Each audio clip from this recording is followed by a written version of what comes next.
Hello and welcome to another episode of Rugby Through the Leagues podcast. This week we are going to do our Six Nations special. So we're going to do the fantasy choices again.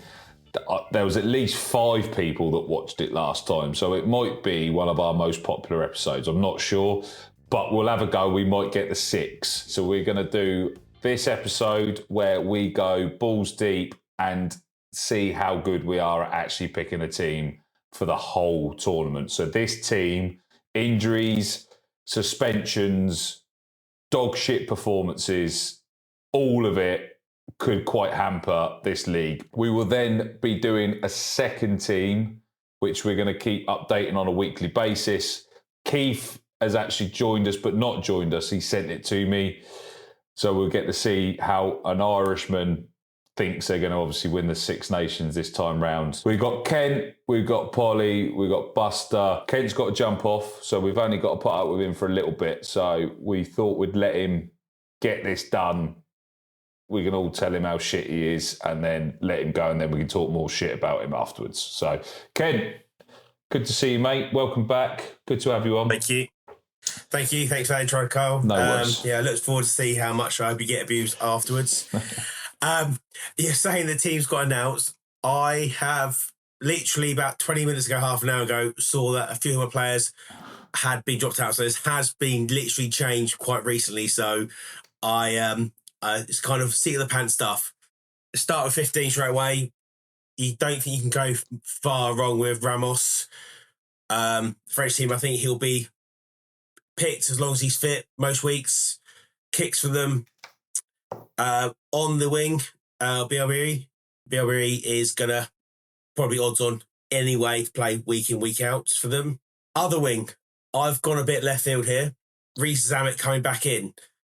I think Wales are lacking any, now that Morgan's out as well, any sort of star power. And I think Reece Zammit is going to play week in, week out for them and hopefully be a big player for them. Centres. He sort of kind of picks himself at the moment. Hugh Jones, Lions, stalwart for the Jocks. Week in, week out, I think he's to play and hopefully get me a few points. Moefana, with the injuries France had, I think he would have played most weeks anyway. But with Foucault not being in the squad, I think it's just one less risk in the middle for him. Halfbacks. If anyone else has gone different to this, I'd like to see why they've gone different. Finn Russell, that mercurial player for Scotland. Who else have they got at 10? Anyone else who would take that place from Finn? Not that I think there. And the man himself, Dupont. Hope he doesn't have another one like the last season when he gets injured early doors. If he does, it's your fault, basically. Yeah. Well, in that case, as long as it happens later on when it plays England, and hopefully we can get the win over them again, it'll be quite nice there. Forwards, front row. I think Genge is good for meters, potentially good for tries. Problem is with most front rows, they rotate them. So to get a player who plays more than sort of 60, 70 minutes or 50, 60 minutes is going to be a bit of a struggle. But I think Genge will be in the squad and most of the game days. Yeah. Pierre Schumann, I believe he was probably the highest point scorer in the front rows for last season. And again, I think he'll play week in, week out for Scotland even. Trying to cover your bets there. He is South African, so maybe he plays for France as well. Who knows? Mate, was that talk going on about Tom Willis coming back? No, Jack Willis coming back and trying to play for Ireland. Yeah. But there's rumours these days. There was rumours of him France trying to get him because he's obviously been there long enough. So who knows? Yeah, anything can happen. I've gone a bit left field. Dan Sheehan as my captain. I don't think that's left field at all. I think for last season, the amount of tries he scored, the amount of points he did, and to captain him, back of that rolling ball for the lineouts, I think Sheehan's hopefully going to rack up a few points for me. Is it the British and Irish Lions second row? Toji and Ty Byrne? Ty Byrne sort of dropped into the back row a bit, but yeah, there's pretty much, that's a pretty standard one, I think, to be fair. Yeah, and so Ty Burns, his ability to play back row and second row gives them more chance to get picked. This team being picked, that could be in for the whole tournament. You're not going to pick stars who come in and out. It's going to be more players who you think can play week in, week out. Same for back row. I think Ben Earl was probably one of the standout players for England. His ability in the backfield, again, ability to play centre, this whole hybrid rugby stuff means that he's going to definitely get game time. Yeah. Doris, unfortunately, missed out on the Lions. I think he would chop in a bit to prove that he should have been picked. And obviously, he should have been potentially captain for the Lions, which unfortunately, or luckily enough, Toje got to add to his titles. And Jack Dempsey, again, Scotland, I think the back row, they're quite competitive. I just think for me, he stands out a little bit. And I think it gives the ability to actually get me some decent points, which might be a bit different to other people who have gone. Obviously, we know we're captains, Dan Sheehan, and my sub, I think I've gone for the super sub, Henry Pollock. I think Pollock's ability to play, make that impact over the bench, means he won't be a starter, especially in how competitive England's back row is. But when he comes on, he normally makes an impact for me. So I'm thinking, hopefully, if he comes on, scores a few tries, will put him in a good stead. This is what I said earlier in the group. I said, because we've been given so many points, is that the teams are going to be themselves. The teams are pretty much going to be almost identical in terms of you could probably go through and pick 7 players that probably everyone's still got. Yeah, it's just those little choices. I think Ruth Zammit is a brave choice. I think it's a brave choice. I don't know if Wales are going to do that much running with a rugby with the ball. They might start playing him in the centres, which means that he is going to get his hands on the ball a little bit more and create some opportunities. But the Wales set piece and the Wales pack aren't the greatest going forward. They have got one of the best scrum halves in the whole of the Six Nations. So it depends really. But yeah, I don't think there's anything too left field there, if that makes sense. I think the Dempsey one's a brave call. I think that could quite easily not get in the squad on a number of occasions because they love to rotate. Like, I don't know. I think that would probably be one of my only. And Schumann depends on his form. Sometimes, obviously, last season done really well. It'd normally be a stalwart for me, to be fair, as well. But kind of not always first choice, even at Edinburgh at the minute. Is it Edinburgh still? Is it Edinburgh? Wasn't first choice there. I think they're exploring other options. Under Townsend's got to do something this year, otherwise. I think he gets the bullet. Obviously, between him and being there and Red Bull, Newcastle stuff, is this the time that they might finally say, "See you later"? If he doesn't do what they could do, the potential of this Scotland squad is probably the best it's probably been for a long time. I think last season they should have done a lot better and. I think he's got to really get a result out of them. You look at this Six Nations, everyone potentially bar Italy are under pressure this year to actually get results. Scotland, so nearly, but need to pull the finger out. Wales have been absolutely shocking, and they need to put a performance in to try and get themselves back actually onto the scene again. I'd argue that I think Wales have probably got a free hit here, mate, because they're in such a shit show. They're losing a province. They're fucking, one of them's buying the other one. They're buying 50 grand's worth of fucking daffodils. I think getting results in the Six Nations is probably the last of their fucking worries. Because they're already getting tonked every fucking week. So going into this is probably a free hit. They've just got to try and make sure they don't finish bottom with 6 defeats. They're just trying to figure out where they get a win from. I think that's probably the only bit. Yeah. Italy have probably got to be one that actually they think we've got to get 1 or 2 victories here. They've got to have their eye on Scotland, and they've obviously got to make sure they don't lose to Wales now. Whereas for years they were obviously wooden spooned, but they're going to be obviously without Keith here to defend himself, I think Ireland have also got to panic a little bit. Yeah. Like there's a lot going on there. They didn't have the greatest sort of autumn international period coming into this one. This is probably a big statement for how they move forward.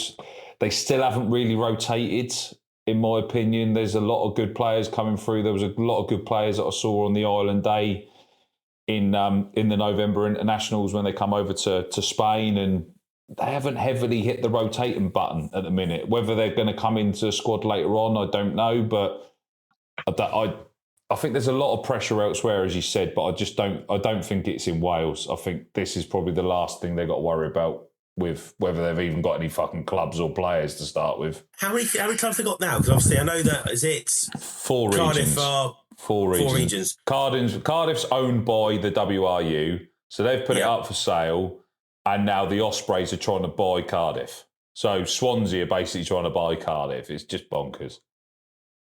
You know, is that like Pompey trying to buy Southampton or Southampton trying to buy Pompey? Basically, yeah, they fucking hate each other, and they're trying to and then obviously that's now got all those players. It's a massive shit show at the minute. So whatever they get out of this Six Nations is a positive. I don't think there's any pressure. I don't think there's any expectations to come out with anything. But go on, Buster. What's your opinion of his shit show of a squad that he's picked? Like you said, Carl, the Dempsey choice I think is a brave choice. I can't see Scotland doing much this year. I think they peaked a couple of years ago and they've been on a bit of a downward spiral the last 12 to 18 months. Not sure about, like you said, Reece Samet. He might, ball in hand, meters made, make some points, but I don't think he's going to be on the receiving end of like braces or hat tricks or anything like that. So meters made used to be massive in this game as well, though. Now they round it for every 10 rather than every metre. So yeah, it's a sucker punch. But I can see where you've gone for. I think everyone's probably made a token gesture by putting a Welsh player in their squad as well, just to... Mine was Jack Morgan, but I went in and obviously Aldrich and Morgan were out and I was like, yeah, delete, thank you. I'll just run through my team. It's pretty much my back three. I've gone for Bielbury, but I've gone for Blair Kinghorn and James Lowe. I think Kinghorn's still one of the best players in Europe at the moment. I think he was superb on a Lions tour. He's doing really well again. And I just think the way Scotland play, they like to get the ball out wide. And James Lowe's just, as much as I hate him. I can't stand the bloke. I know, but he's so good. So I've just gone from there. In my centres, then this is the odd one. He's lost a bit of pace though, isn't he? Yeah, but I think you've just... But he's so Mr. Reliable, isn't he? And we know that Farrell loves him. You know, he's only in there. His left boot is a cheat code to an extent, but the problem is when he should score tries, he doesn't, and when he shouldn't, he goes and gets 2 or 3. That's the fucking annoying thing about him. Like when you actually rely on him, he won't fucking do it. To be fair, I think I've not gone for a single English back, which is maybe odd. I don't know. I think England will be really strong this year in the Six Nations. My centre partnership, though, I've gone to a Pelotu, and I've gone for Menoncello as well. So I've gone an Italian in the centres with Tua Pelotto. I think Italy are so much better than everyone thinks that they are. Yeah, I think that their rugby has been standout, and they had a good summer, and then they should hopefully and a good autumn nations as well. So that was good. I don't think there's many people moving away from DuPont and Finn Russell. Was lucky enough to go to Saracens Toulouse the other week and watch DuPont in the pissing rain, and just watching him warm up where he's kicking off both feet and just doing some ridiculous stuff. I think he was the thing that France missed, and he is like vital to that French team and the way he moves forward. Then moving into my forward pack, then I'll start at the front row. Genji, always good to get some points. His passion's really great as well. I think Dan Sheehan is quite simply just a try scoring machine. And then I've gone for another Italian, believe it or not. I've gone for Fischetti. Okay. because you just got to try and mix it up a little bit, and then sort of just change it around. So we'll see how that goes. Yeah, I have got exactly the same second row partnership. Okay, Lions partners, Ty Burn playing in the back row in the second row, and Maro Itoje, who plays 80 minutes most weeks anyway. My back row, though, that's where I've only got one difference from Kent. I've got Caelan Doris and Ben Earl. I think Ben Earl's been absolutely brilliant, and when he puts that England shirt on in the Six Nations, he's superb. And even then, I watched him last Sunday as well, and he came off the bench for Saracens, and he was just a massive, massive difference for him. So that power and pace.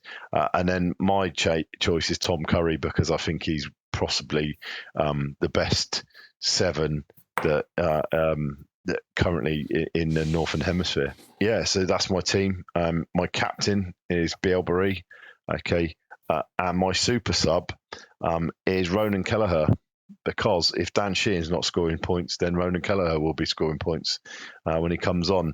But I know Sheehan plays about 60, 70 minutes, so you only get him for 10 minutes. But last 10 minutes of the game, Ireland kick to the corner, Ty Burn catches the line out, Kelleher's got it in his hand, scores a try. Triple points. There you go. That's it. But remember, I hate fantasy rugby and I'm shit at it. So no doubt I will be coming bottom. There you go. That's my team. Well, I think you're a complete buffoon, to be honest. But what about his choice of teams then? If you just think he's a buffoon anyway. Yeah, Tom Curry will get injured against Wales in the first game, and he won't play again. That'll be his tournament done. Like, he is literally exceptional, but made of cotton candy. He is fucking just falls apart at contact at times. Like, he's so on the line. It's like, I think that's why I didn't look at Underhill as well, because like he'll get injured just getting off the team bus probably. I think everything else, mate, bob on. Yeah, I really like those. I like those choices. I think Biari is the obvious captain choice, and I feel like he's going to do damage wherever he goes. Yeah, I had him as captain first choice, and I changed it. He's either on or he's on, though. I think with Pinot not being available now, because I like Ken had Pinot in my squad as well. I think everyone would have. Like, if you didn't have wind of him getting pulled from the squad, I think everyone had him probably in that back 3. But Bielbarese just finds himself in some places, and he's not bad under the high ball as well. And I don't know. I think it's not. Look, we'll see what happens, but I did try and go up slightly different and choose, slightly different players than everyone else went. Hopefully, I don't know if anybody else has gone for Tuipulotu, and because Hugh Jones would have been that's the one I was like, well, okay, actually. But Tuipulotu's the captain. He's going to be playing some hell of a rugby. He's coming back off his injury. He wants to carry hard. He wants to get some yards. And then him and Finn Russell together, they've been brilliant when those two have been playing together. So leave them combined together, and then away you go. And Menoncello was probably if he is any other nation in the Northern Hemisphere, he starts for England. He starts for Wales. He starts for Ireland. And he starts for Scotland as well. So, and France. So, I think he's absolutely superb. The only concern I've got for Bielbarré is the French have also picked some amazing talent in there that will potentially get, like, they won't have to just rely on his pace. I don't think everything will all just come through his channel, because they've picked some exceptionally good young lads coming through. They've got, is it Alouf or whatever his name is, and they've got a few lads that are just Gardner or stuff. They got some quality lads that are just so quick. I think it was last Six Nations as well, that there was the lad that played for France, and everything just went through his channel, and Bielbarré couldn't even get fucking near the ball because the lad was gone. He was like an Exocet missile, just disappeared. So he's an exceptional talent if they go through his channel.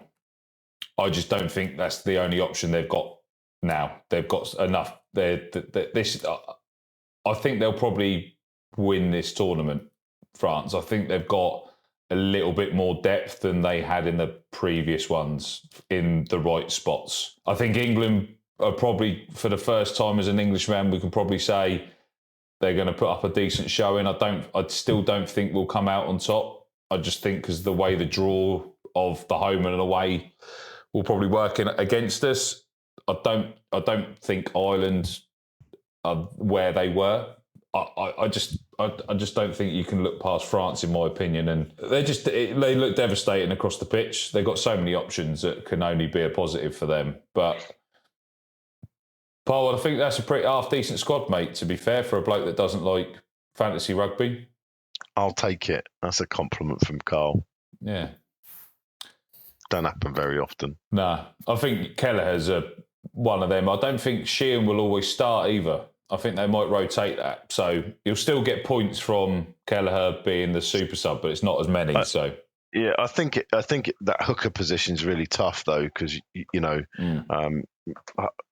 I think if you'd gone for Jamie George, I don't think currently he's playing about 7 or 8. Just announced his retirement, isn't he? Has he? End of the season, yeah, 2027 World Cup. 2027 World Cup, and he's knocking it on the head. So fair play to him. Yeah, so but I know he's going to play 60, 70 minutes as well. So it's not a bad. Do you think there's lots of options. Do you think he's a starting hooker for England? It depends. We'll see. Do you think Karen Dickey's a starting hooker for England? Fuck me, we're all fucked. Like, might as well just give the Six Nations away then. I think George coming off the bench though is not a bad option either way. But if you think back to when he was captain, that was part of the problem. England couldn't close a game out in the last 30 minutes because they take the captain off. Because you lose your leadership, which is why when you look at it, is Itoje's on the pitch for nearly 80 minutes every single game because you've got to maintain that level of leadership on the squad on the park. But Itoje, when was the last time in a Lions or a England game, a tournament, that he actually missed a minute? He got injured, didn't he? He come off during one of the Lions games as well. He was off during he got crocked. But I think, did he get crocked in the summer as well? There's not many games he's missed, to be fair to him. He is predominantly at least a 60, 70 minutes, unless something's hanging off him. So it's a pretty much guaranteed pick. Obviously, England aren't not going to pick your captain. It's not like that's not going to get picked. So this is where we've obviously, as we've said, you've kind of got a pick for the whole tournament rather than who's on form. Do you want me to do Keith's one and then we jump with Buster, or Buster and then Keith? Let's see how many Irishmen he's got in his squad. We've got 7 minutes of Kent wisdom left, supposedly. So we'll see what we can eke out of Kentos. Is that it? And he loses his glass slipper. That's it. Yeah. He turns into a pumpkin. I turn back into a pumpkin. Yeah. All right. So Keith's had to send me a screenshot. I'm not sure why there's the Pornhub sign at the bottom, but that's a different conversation. He has gone Keenan, Bielbury and Stockdale is his back three. Did he just miss out on players? Did he not? Did he not turn the filter on or something for the other players in the back three? He must have thought he was on a budget. I'm not sure what's gone. He's then gone Melancello, same as most of us, and then Jomo. I like that. That's not a bad shout, though, to be fair. That's a huge call, because he can he can play 12, 30. Has he played at 10 as well for Bath, briefly? He's not going to play at 10. He's not going to play it. Well, this is an injury crisis, but if you've got to play... all 7 10s have got to get injured before that he's put in the squad, do you know what I mean? Well, it's happened before, mate. People get food poisoning, who knows? What happens at Penny Hill Park? To be fair, though, I like Max Ajomo in the centres. I think he was brilliant that last England game. I think he's better than Ollie Lawrence. I'm going to put it out there. Yeah, but I can't say anything bad about Ollie Lawrence until the day, because every time I say something bad about Ollie Lawrence, he then has a blinder and scores a try. So I wait for the day and then I'll say something about Ollie Lawrence. He might have a good tournament. Oh, yeah. Well, I just think he's like the slowest 13 in the world. I think I've got more agility than him. Well, that's pushing it. Do you know what I mean? I was close to putting Freeman in my team because, again, that ability to play multiple positions in the centre with the trying to. Hey, who knows? He's right. He's gone for the non-starting 10 for England. Oh no, that's right. Sorry, we're not sure. George Ford. He's gone for the drop. He's gone for the drop goal, isn't he? So George Ford and Dupont at 9 and 10. I don't. Obviously, Dupont was a banker. Ford. I honestly think Ford starts. I agree as well. I think he will. After that November, I think he's done exceptionally well at, obviously, in the Prem. He's kept his form. It's not like he's gone back and disappeared like he normally does. He manages that back line really well. And obviously, if they've got the likes of Ajoma in there and other players across the back line, I think they gel better with Ford. Marcus is obviously there for the impact.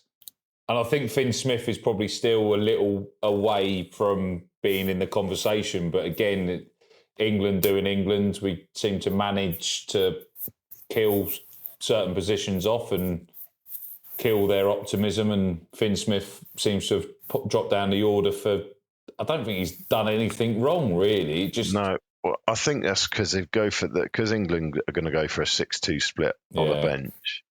They'll put Marcus Smith on the bench because he gives you that option to cover everywhere. Yeah. Whereas Finn Smith is designated 10. If you put Finn Smith on the bench, he's only coming on at 10. So it's a like for like replacement. So I think we can go into that Six Nations team, and I think it'll be interesting to see who he picks. But maybe he might make some bold decisions for a change. Do you think the centralised contracts will have any play in who gets picked in starting teams? It shouldn't do, but it will. But I think it will. Yeah. Yeah. See, that's what I was thinking around, like the Ollie Lawrence and Ajomo debate, and like you say, with Marcus Smith getting picked, they're on centralised contracts, so I feel like they're going to have to be in the starting team. I don't know whether that's going to be accurate or not. That's just how my brain thinks about it. Well. I still think they're stuck in the dark ages by not being able to pick some of the best players in the world.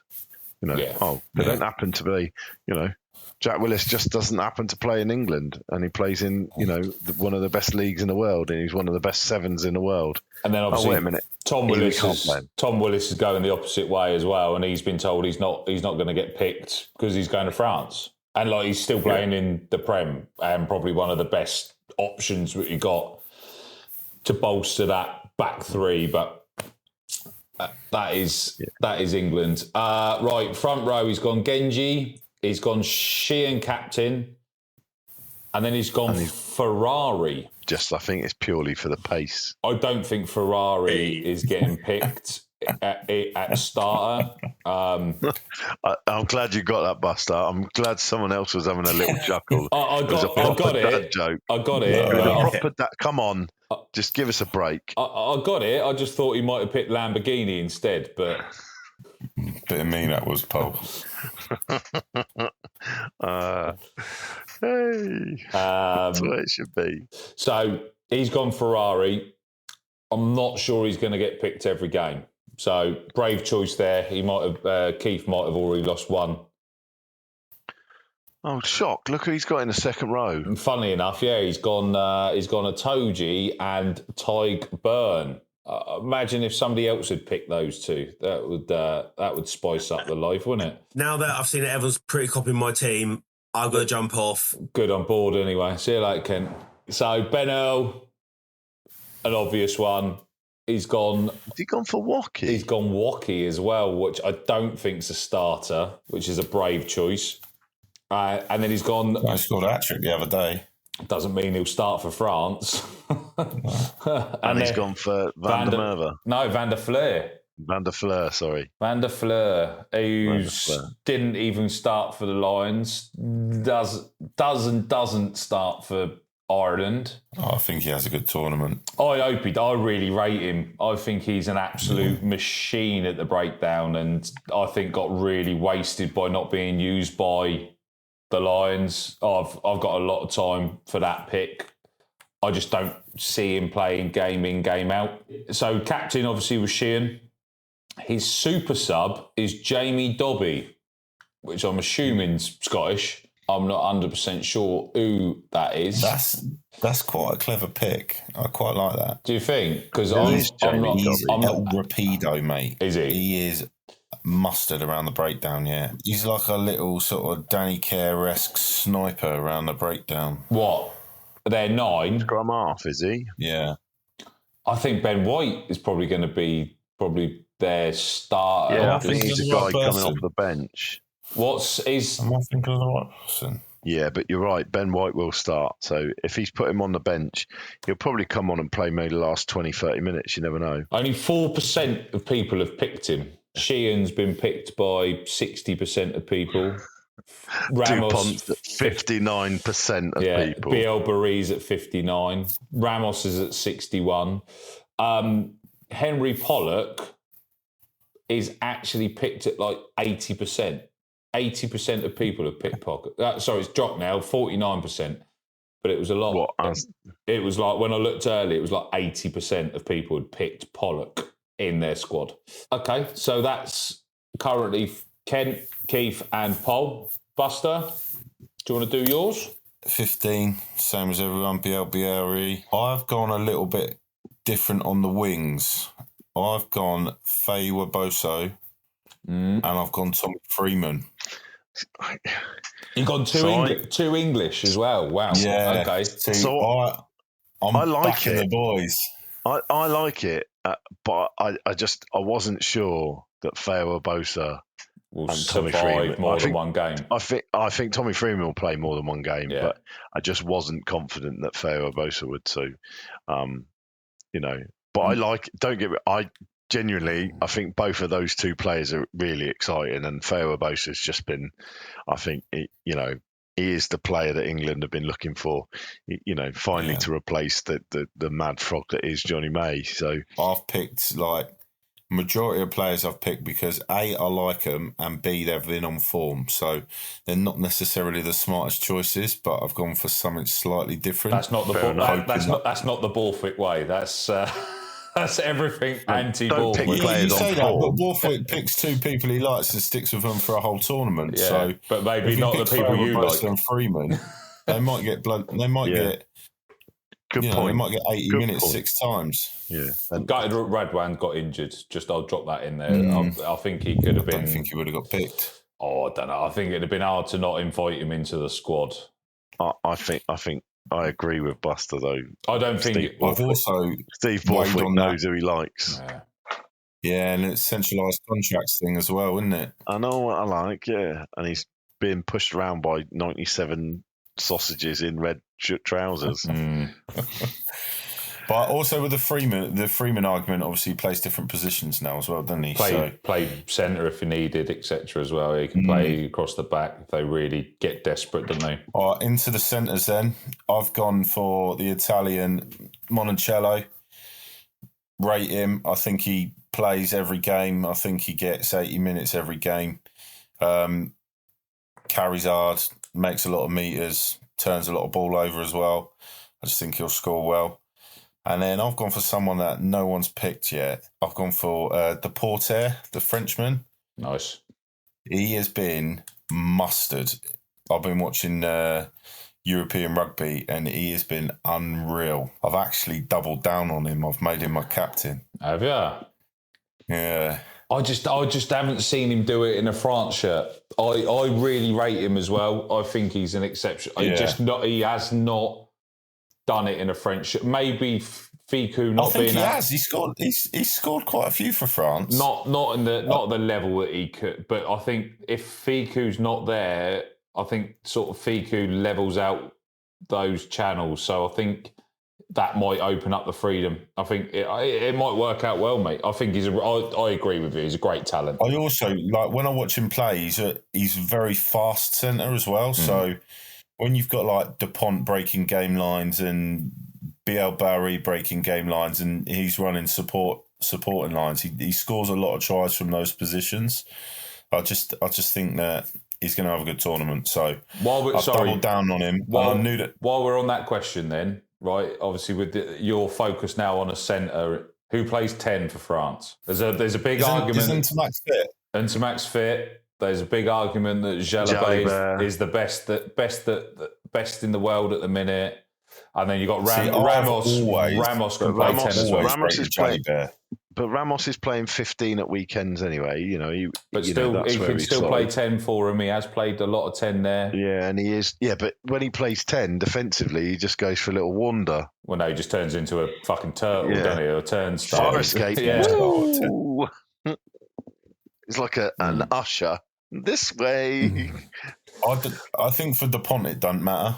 Do you think Jalibert works well alongside Dupont, or is Ntamack the perfect fit for that? I think Dupont goes 10.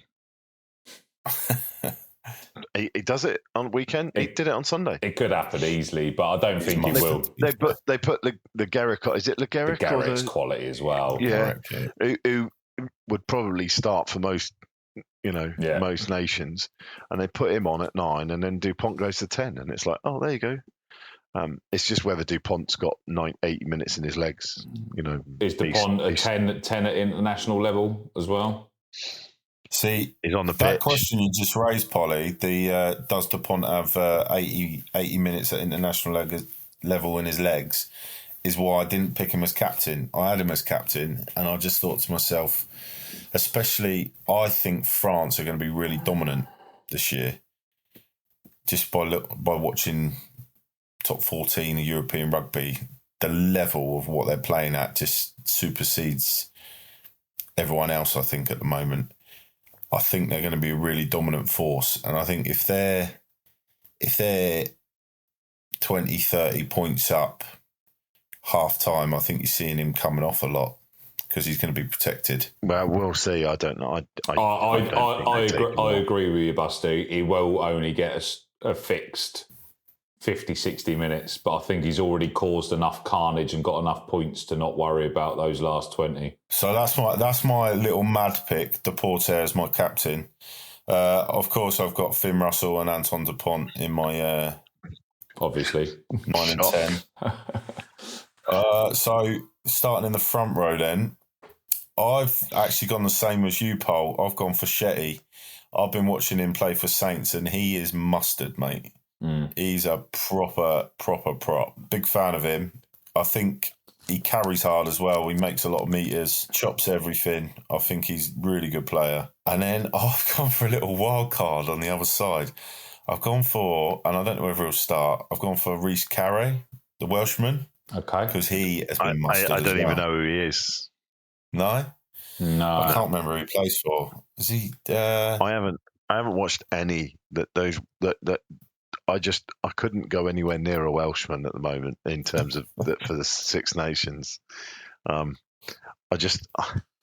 don't know. I think, don't get me wrong, sometimes when teams are backs to the wall and if they can galvanise that squad and they can get those guys working, and if they can get them playing together, then don't get me wrong, I think they can challenge anyone on their day. There are so many holes for them to line up. There's so many things that have to go well. Everything has to sit right. An absolute meatball as well. He starts for Sarries week in, week out. And I was thinking in that position, they don't particularly score very highly anyway, do they? Nah. Props. So, not since they killed off all the scrum penalties and stuff that you used to be able to get on this game. Yeah, so I felt like it was some props used to give penalties away all the time, and it was like, oh crap. I thought it was a bit of a risk, but it's a bit of a safe risk, that one. Hey, look, why not? It's something different, isn't it? Well, I've done the same thing in the second row. So who's your hooker? Sorry, I must have missed that. Who's your hooker? Oh, Sheehan. Sorry, Sheehan. Dan Sheehan. Yeah. I've gone Ty Burn, but I've gone Daffyd Jenkins. Have you? Just because I've been watching him play in turnovers, mate. The turnovers. He is a machine. He got some huge points last season when they were bang up against it. Turnovers win really good points, don't they? Yeah. I don't know, just fancied him. Yeah, I've gone for the liability. I've gone Sam Underhill. I love the way he plays the game. He's been carrying He's unreal not this start. season. He chops everything, doesn't he? Turnover machine. Going to get injured. I don't know. I just hope. I hope more than anything that he gets a lot of game time. But he's going to get injured recording the Netflix documentary, mate. Like it's just not. It's just. Oh no, it's a risky one. It is a risky one. I genuinely think that England are a better team when he's on the pitch. I think he's exceptional, but he just can't keep him fit. It's a shame. It's a real shame. When I went to Twickenham, I parked in the Tesco and we bumped into him in the car park. Big and my missus was like, "Oh, hi!" She went all flirty with him. But I just think that England team with it, if you put him in that team, you're making up for the differences. That's where your second rows are big. That's where Marrow has to do a little bit more carrying. That's where I'm still not entirely sure who he's going to start with next to Toji. I think it will probably be Coles, who's been absolutely brilliant as well. But then Ollie Chesham. But he loves playing Ollie Chesham at 6. So I think he loves having that. Chesham will be on the bench as an option to play back row or the second row. He'll be as you reckon? Yeah. With the likes of Cunningham South and that, I don't. It'll be as an option for all of them. But he doesn't always like Cunningham Smith either. He doesn't like to play him. He's been pushing him into the second row to be, they've been exposing him into the second row to allow the option for him to come off the bench, because otherwise you've got, you want guys coming off the bench. You just want 3 back rowers on the bench. Yeah. And you want one of them to be able to cover the second row if you get an injury. So that's why if you have Chesham in and Coles, Chesham can play in the back row. He can play 6, and then Curry at 7 and Earl at 8. Yeah, no doubt he'll choose Curry at 8 or something else like that. You have no idea. He understands it more than I do. He understands it more than us. He gets paid a shitload of money to do it as well. So sometimes I think we should all just shut up and let them get on with it. But then it's boring, isn't it? Boring. If we're not talking about sport, it's crap. I got Ben Earl on the other side, and I got Caelan Miel Doris in the middle. Solid. Super sub. Who do you think? Pollock. Look past him. Mustard, isn't he? There's some brave choices in there, Buster. I love it. I like it. It's different.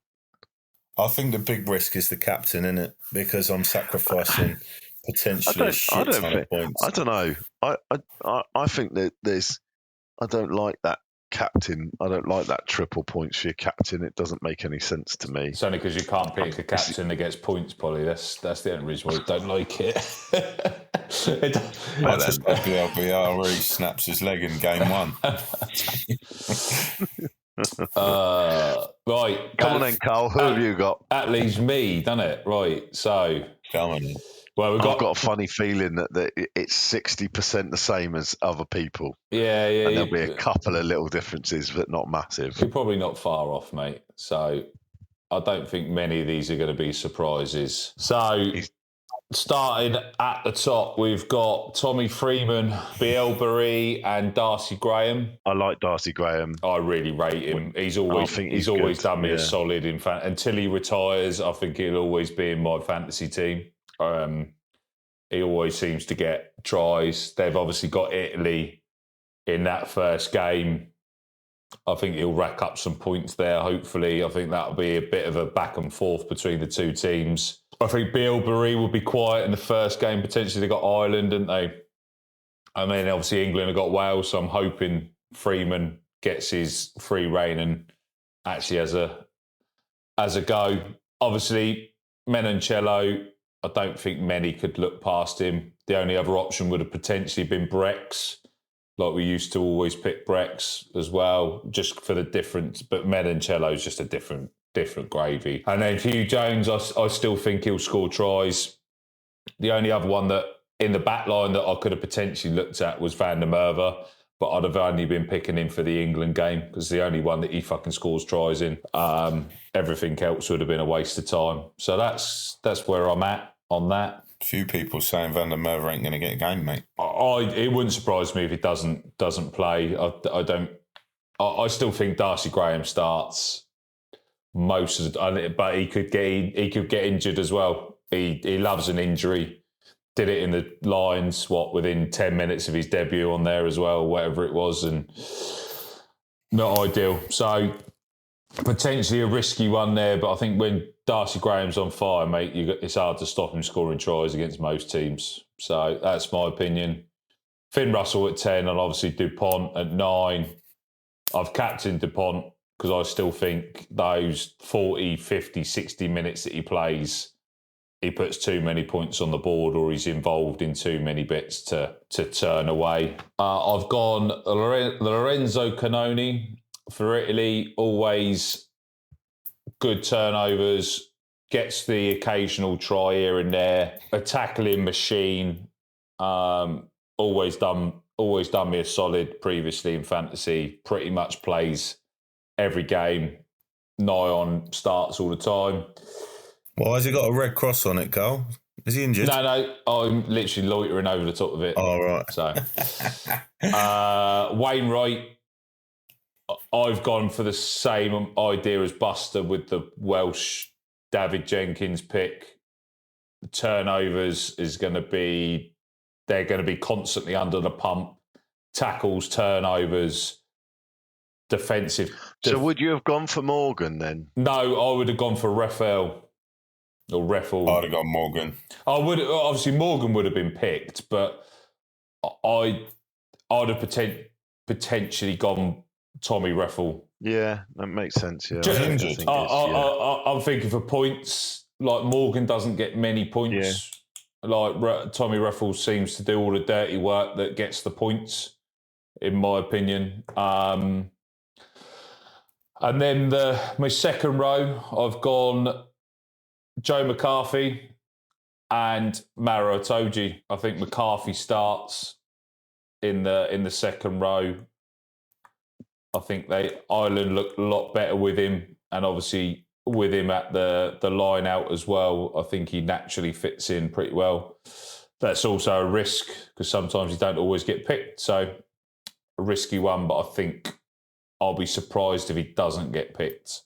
And then Genji, Sheehan, obviously they speak for himself. And then I got Cyril Bay. He's one of my go-to props in Six Nations, and I thought I'd push it. That's why I went for Fischetti. But Cyril Bay's just been brilliant. He's always good. He's also pretty good for a yellow card every now and then. I thought Fabien Gaultier leaves him on the bench. No, he was injured. He was returning back. So, but either way, even if he comes off the bench, he normally gets a try.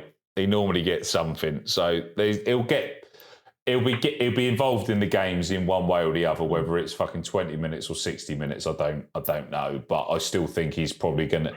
I just don't think there's many other prop options out there that you're going to probably get a good return to what you're actually probably picking. 30 minutes out of Antonio. That might be a really good pick. And then a huge curveball with a super sub, like nobody else has picked him at all. So, Henry Pollock. Who's your hooker? Sheehan. Fucking hell. So, yeah, that is our Six Nations do or die picks. We're still waiting for Adams. I think out of all five of us, we've all picked different captains, haven't we? Nah. Deporter, Dupont. I've gone Dupont. Louis BLBRE. Who did Kent pick? BLBRE, didn't he? Yeah. Who did you pick as your captain, Paul? BLBRE. Yeah, maybe. I know, who went Sheehan? Keith.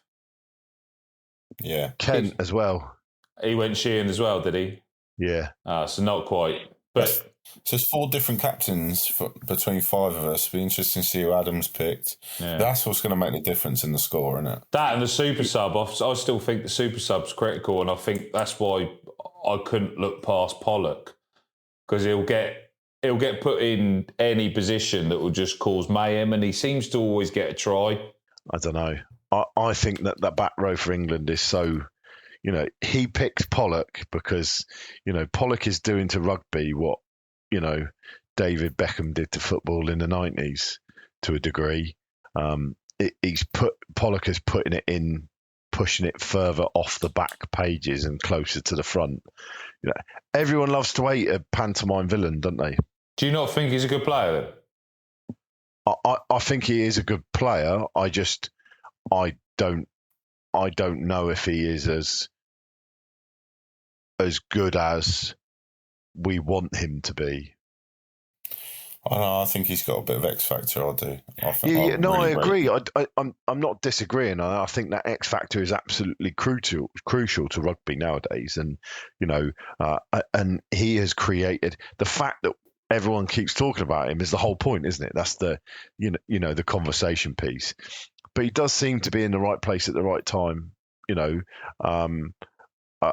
He can also be shut down in games. I think I agree with you. Coming off a bench though, and in the day and age of rugby we've got nowadays, is that him coming off the bench it changes it up. It's a different. When you look at those South African players coming off the bench, they're just absolute beasts, aren't they? They're putting 7 players off the bench into that pack that are just designed to scrummage and be horrible round the breakdown, whereas he creates that little bit of extra space. You'll see him loitering on the wing, and he's got a hell of a lot of pace on him. I just think by doing that, what do you lose out defensively? Is he as strong as like an Underhill? Is he defensively as strong as Tom Curry? No. Does he carry like Ben Earl? Not yet. No. So it's. I don't even know if what his line out options like as well. So he's still never started for England. Still never started. He's only ever come off the bench. So there's plenty of time, mate. Fuck me, to have that amount of talent at that age and have that opportunity, wherever he ends up with it, fair fucks to him. And he's putting rugby in the right light. And that's one of the reasons is that, the rugby's changed nowadays is that you don't need to be able to play 80 minutes. So, obviously, it's just me and you left, Paul. Everyone else has had to jump off. It's only 10:30. It's 11:30 here in Spain. So, final thoughts, mate. I think we've all gone a couple of wild cards. I think we've all gone fairly mainstream to try and get through the tournament. Like I said to you, I think it would have been nice to try and work out a team with less stars or whatever it is to purchase it, and then you would have had to really go a little bit left field and and thought about it long term wise. But by having so many points, it's a case of, well, actually I can just kind of almost go and pick out the players that I know that are definitely going to start week in, week out. I think we can still look at doing that with the weekly one. I think we can sort of limit that a little bit more, but I think you limit it loads, and it means that they have to go and do their research as well. You can't just go, I'm going to pick him, because at the end of the day, if the reduced amount of stars, you turn around and go, well, do I really want Maro Toju, or am I going to go for a Welsh lock who's going to maybe get some turnover ball in the line out, or am I going to go for an Italian scrum half, or you kind of, that people will then go, right, who do I definitely want to pick, and then try and scramble a team around it. So everyone picks the same 5 players, the same 5-star players, and then it's the other 10 players that are completely different, because it's like, oh, actually, I think he might play this weekend, or I think he might play this weekend, and it's a little bit, but it's a little bit different, isn't it? So yeah, we got a bit of time to refine that one.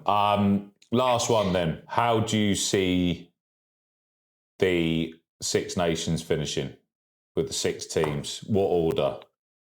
I genuinely, I think if you go really early shout is, France looked poor in the 6 Autumn Nations, but I think they missed their leader and their inspiration. That was a 9. I think there was a little bit stuff going on in the squad. But looking at that Super 4, looking at the top 14 and looking at the way they're playing in Europe, and you look at the class that as Bordeaux's been playing, Toulouse have been playing, and all of those, and you just think, if Gautier can get it right, then I think they could be unstoppable. However, I think this year's Six Nations is probably the closest one for the last maybe 3-4 years. I think England and Ireland are definitely massive factors in it, and it's going to be the home or an away advantage depending on how they sit. I haven't really looked at who's playing where, so I think England can beat everyone, without a shadow of a doubt. I think they've got the ability to beat everyone.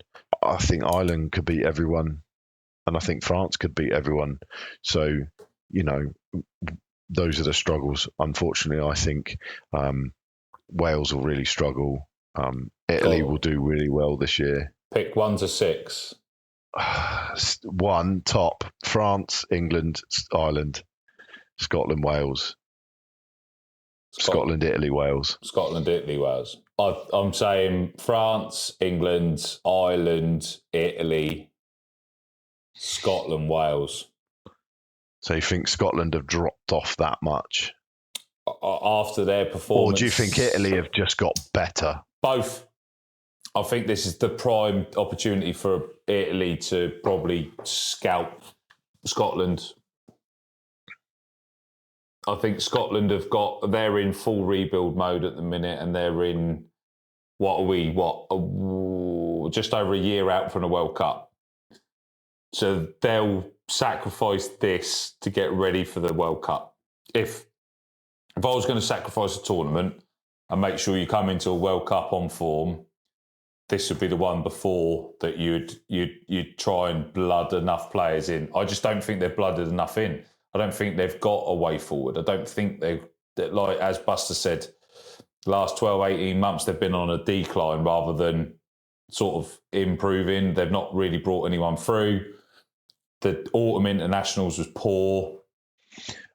Yeah, I don't disagree with you. I think they had a generational team, and I think they missed so many opportunities. And I think if you go back to the arguments that Townsend had with Finn Russell really early on in his career, when he was just started breaking through, where you had Stuart Hogg at 15 and you had an exceptional Scottish team, just poorly managed because they couldn't manage Finn Russell. That's maybe that's on Finn Russell. I don't know.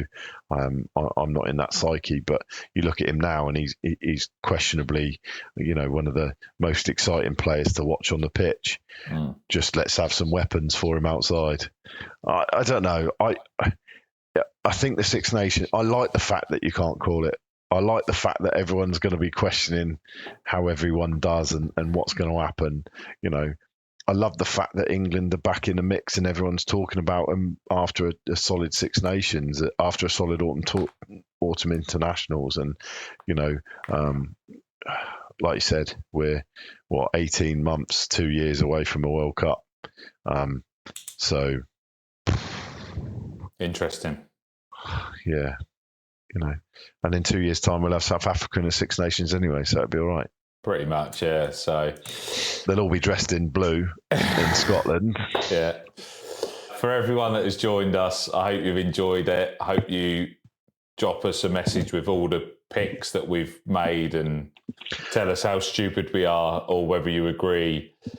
Let us know.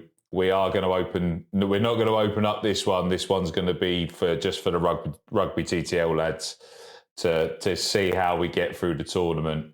If you want to have a try on yourself and then submit your teams, let us know. More than welcome to have that.